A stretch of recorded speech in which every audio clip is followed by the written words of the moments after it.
我之前给大家讲到，神圣本源与偶然性的互动创造了宇宙。虽然神圣本源是完美和纯粹的，可是这个宇宙并不是完美无瑕的。因为偶然性的存在，偶然性又被称作主要异常，它的存在会在低维度的世界带来很多不愉快的事情。大天使们为了转化宇宙中的主要异常，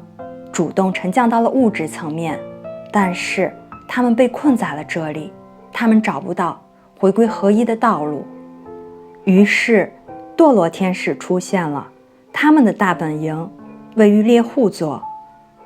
大家可以观看以前的视频来了解路西法和他堕落天使军团的真实故事。因为堕落天使们断开了与源头的连接，他们不能从源头接收到光与爱，这也意味着他们失去了能量的来源。因此为了活下去，他们需要找到自己的能量来源。这种能量食物需要与他们的振动频率相对应，所以他们只能去寻找低维度的存有。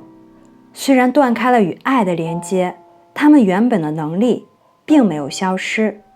可以这样去理解，当我们有爱在心中的时候，我们可以用菜刀来为家人做一顿丰盛的菜肴，来表达我们的爱心，这也是创造力的表达。这时我们想的是分享和表达，可是当爱消失，我们又手握菜刀的时候，就会想着去抢夺看着眼红的那些人事物，从外界来获得一些东西，弥补心中的缺失。然而根本的原因并没有得到解决，所以这种做法会引发一系列的创伤反应。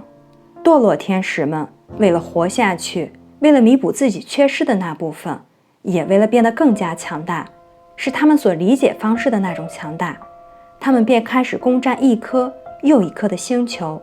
银河战争也因此拉开了序幕，银河联盟得以成立，对黑暗势力进行反击。黑暗势力在星际战争中节节的溃败，最终在1996年，他们把自己在猎户座的大本营搬到了地球。正如我们人类维系自己肉身的运作需要摄取食物一样，黑暗势力的主要运作范围在第4维度，因为他们需要人类的负面情绪作为自己能量的来源。因为正面的情绪状态会让我们更容易连接到神圣本源，给我们提供强大的保护力量，黑暗势力不能靠近。星际种子通过接受低频植入物的方式降低了我们的振动频率，才能来到地球。当我们把自己的振动频率维系在低频状态的时候，我们会更加容易地受到黑暗势力的影响。他们会通过植入物控制我们的思考方式，控制我们的情绪状态，从而让我们按照他们所需要的方式去行事。对个体的控制显化在集体层面，则形成了他们赖以生存的框架，也就是地球的矩阵结构。维系矩阵运作的核心是奇美拉地下基地的大本营。奇美拉在地下基地俘虏了许多人质，他们通过这些人质来制造大量的痛苦。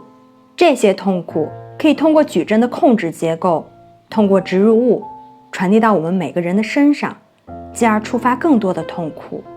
我们生活中的苦难从而不停地重复上演。更准确的来说，人质所遭受的痛苦其实就是所有与源头断开连接的灵魂所经受的苦难。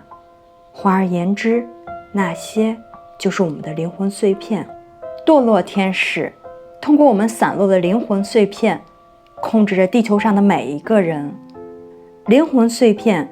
是我们为了进入地球隔离区而做出的交换，我们交出了自己灵魂的一部分。另外，从 Cobra 的更新当中，我们也不难看出这样的迹象：光明势力的行动已经开始转守为攻，开始主动曝光更多黑暗势力的行动，也开始对解放行动拥有更多的主动权。通过参与人质解放冥想，我们可以直接从黑暗的核心之处解救出自己的灵魂碎片，从而变得完整因为痛苦和黑暗的起源在于黑暗当中迷失了自己的堕落天使。我们疗愈的根本与核心也在于猎户座的堕落天使。我们参与的越多，自己的成长也就会越快，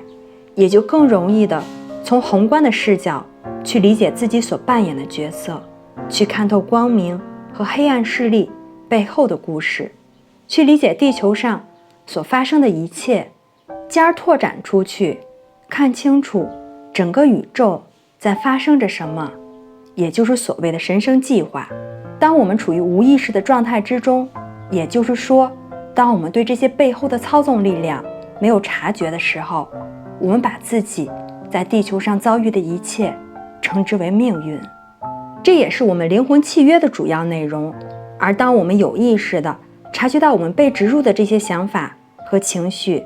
察觉到背后重重的操控力量的时候，我们频率的提升和对黑暗的转化也开始了。这种意识的状态来自于我们的高我，来自于更高的维度。扬升的过程，也就是把那些所有与神圣本源断开的地方重新连接回光与爱。每个人都成为自己光与爱的源泉，然后去传播光，分享爱。除了一直进行人质解放冥想之外，也要记得多多爱自己，看到真正的自己是自愿来到地球隔离区，代表神圣意志转化黑暗的那道光。因为我们在痛苦当中迷失了太久，以至于满目疮痍，丢失了这部分的记忆。好的消息是，这样的体验终于要结束了。